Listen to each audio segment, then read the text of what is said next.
Can you just give me a little bit, show me around the car and show me some of the lovely features that you've designed? Yeah, so this was, for us as a design team, this was nearly 6 years ago we started thinking about this. So this is now our opportunity to really see it on the road and share it with you. So I think, as you've commented already, the cleanliness of the design was really what was important to us, that it doesn't ever look fussy or complicated. We've actually put all of that time into both refining it from a technical point of view, but also visually, that it looks as clean and elegant as it possibly could.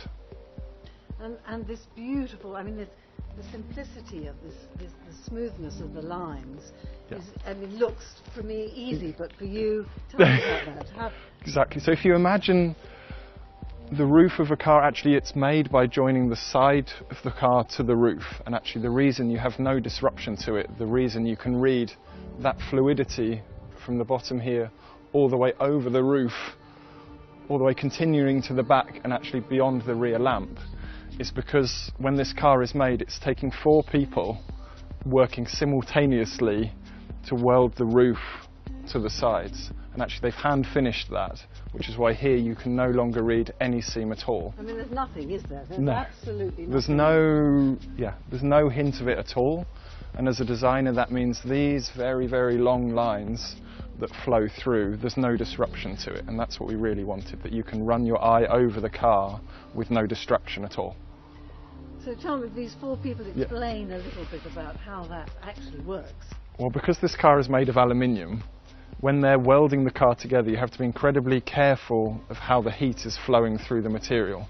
So that means there's 2 people working here and 2 people working on the other side, and they have to work perfectly in time. So on each pillar there will be somebody standing on the outside doing the welding and a colleague on the inside of the car cooling it, to make sure the car never twists and remains perfectly as it should be when finished. So there's that level of craft, that level of work that has to go in, that we can't actually see that seam at all. Goodness. So these are all the things. I mean, you've worked on it for how long? It's nearly 6 years from when we were very, very first thinking about it to now, when we're actually able to share it with you. And I'm able to see it driving down the road as opposed to being modelled digitally or as a clay model in the studio, because a clay model enables us to actually by hand work and sculpt all of those surfaces. Tell me what is the process when you're designing a car, and it's taken you 6 years to come up with this beautiful car, and I've driven it today, so it's magnificent, so congratulations. Thank you. But what are the features that you think first, before you even put pen to paper, what was the important elements of this car that you had to think about? So when we're really first starting, you're trying to establish what should the character of the car be? How can we answer all of these comments and questions and thoughts we've had from our clients? And that on this car in particular was actually to have a very almost restrained, a less opulent way of owning a Rolls-Royce. They wanted something with real substance to it, but not any kind of overt statement. So that's what we were really discussing. And then from that point it's actually quite abstract, and we're talking about what should the mood be.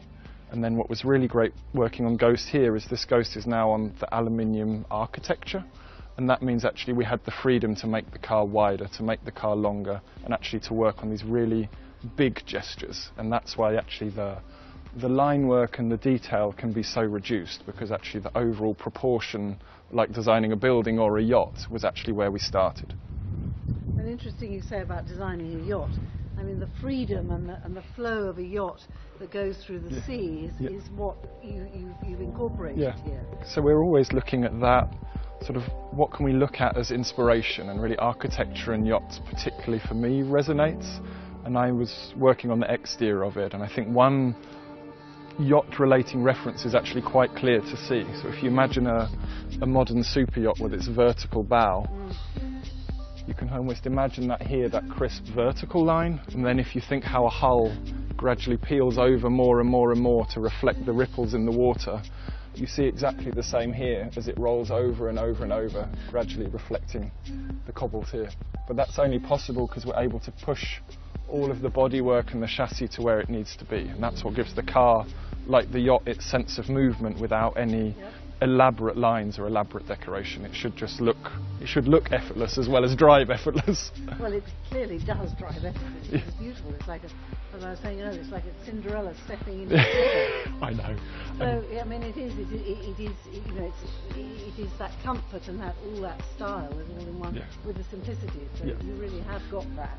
Well, I've driven in and I've sat in the back, and you do get that continuous Yeah. motion of just absolutely relaxing, and that's what you've achieved, which is it's fantastic. What was the biggest challenge, and what are you most pleased with? I think the biggest challenge was actually, I mentioned the space frame earlier, and a space frame means that this car is made of aluminium, but the structure of a space frame is acoustically and for the driving experience fantastic, but happens to take up more space than its steel equivalent. And for us to be able to produce a car that's actually very, very similar in size to the first Goodwood Guide was a real technical achievement for us, because we still want a car, like you say, that you're comfortable to drive and be driven in.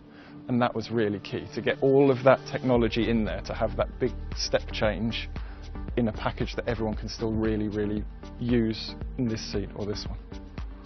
So you're pretty proud of what you've got here? Yeah, we're quite pleased now.